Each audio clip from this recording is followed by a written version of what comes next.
I'm Greg Reisdorf, the lead multiplayer designer for Sledgehammer Games, and I was the lead multiplayer designer on Advanced Warfare. So, Greg, how have you seen the Call of Duty Championships evolve over the last 5 years? Oh, it's been an amazing experience to watch this grow. This is the first year we've had a live audience. Well, we've brought in people from the public. We've sold tickets to this event, and it's just amazing to see the energy here today.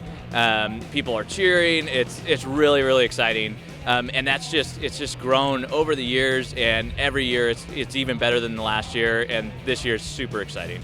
So, how has having pro gamers help you consult on the multiplayer side of Call of Duty help the game's overall design?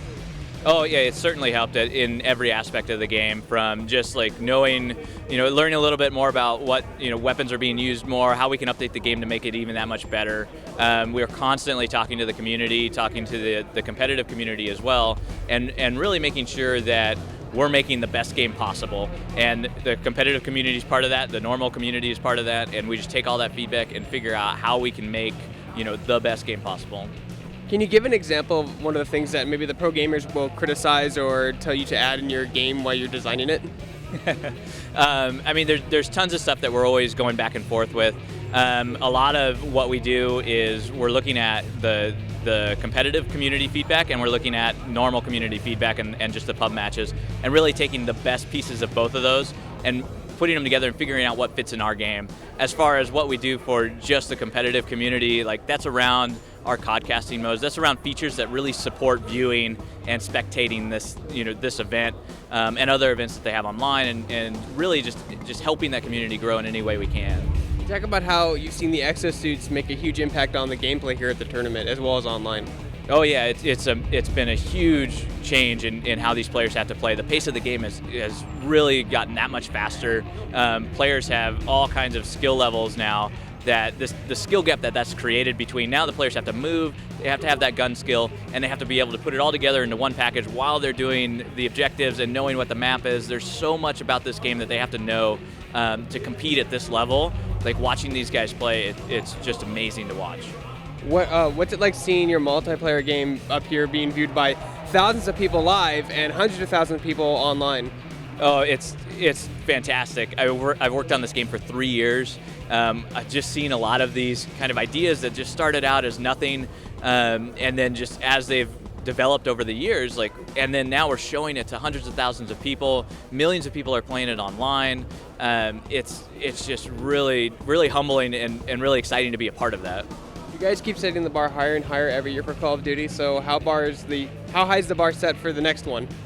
Oh, it's going to be great. I mean, every year it's a brand new thing. It's a brand new game. It comes out and it just brings new players in. It's really fresh, and it's just exciting to be a part of that. Now, do the eSports players, the pro gamers, do they surprise you at all with how they play the maps and how they use the weapons and the perks and stuff? Oh, certainly. Sometimes there's a lot of different ways they'll be using the maps. We try and get a lot of that in before we actually finalize the maps and really nerd our own maps and understand where the sight lines are, where players are going to be, what the cutoff points are, what are the choke points, how you can get to certain objectives. We're doing all that internally, but at the same time, like, these players are still able to find those little nooks and crannies that we didn't really expect. And it's just great to see that level of competition and really that level of understanding and practice that these guys are putting into the game. That commitment is just awesome. Now, how do you guys go about decide what maps, modes, and weapons are allowed in a tournament like this? So that's a collaboration between us and the guys who are holding the tournaments, this MLG, and also the players as well. There's a lot of player voting and polls that we do, and overall, we have a ton of maps in for Advanced Warfare that the players are playing. I think we have 9 maps within the rotation, actually 10 now that we've added a new DLC map to that. And that's just a huge amount of maps, and especially for these players to know every little nook and cranny of every map and every mode. That's a lot to learn and memorize and practice, and so just to have that many is super exciting for me. It might be a little stressful for the players, but it's just great to see this variety as a spectator. Do you have a favorite esports team you're rooting for at the tournament?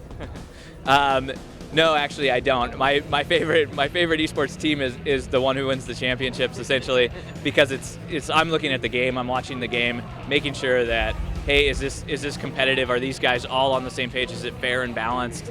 And is everybody having fun when they're playing it? Now, why do you think 4v4 is a good amount of player versus player action for a tournament like this, rather than 5v5 or 6v6? I mean, that's up to the MLG and their rules. There's been other tournaments with other sets of rules and that kind of stuff. It does slow down the pace a little bit within these matches. In public matches, you have 6v6. There's a few more players in there. It gets interesting, but I mean, it's always open in the future, and we'll see what comes of that with just collaborating between everybody. So what are some of the challenges when adding a new gun to the franchise? Like every DLC, you guys add a new weapon. Yeah, there's tons of challenges.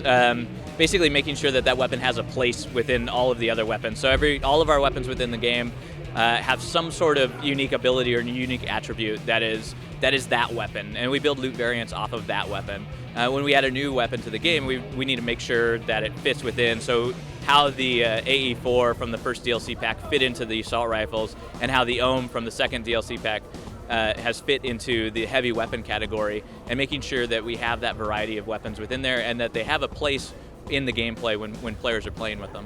And last question is, where do you see esports 5 years from now? Oh, esports 5 years from now is huge. It's only growing. Every year it gets bigger and bigger, and it is great to see. There's just more participation. There's more people watching online. There's more just people in the community, and it's going to be huge.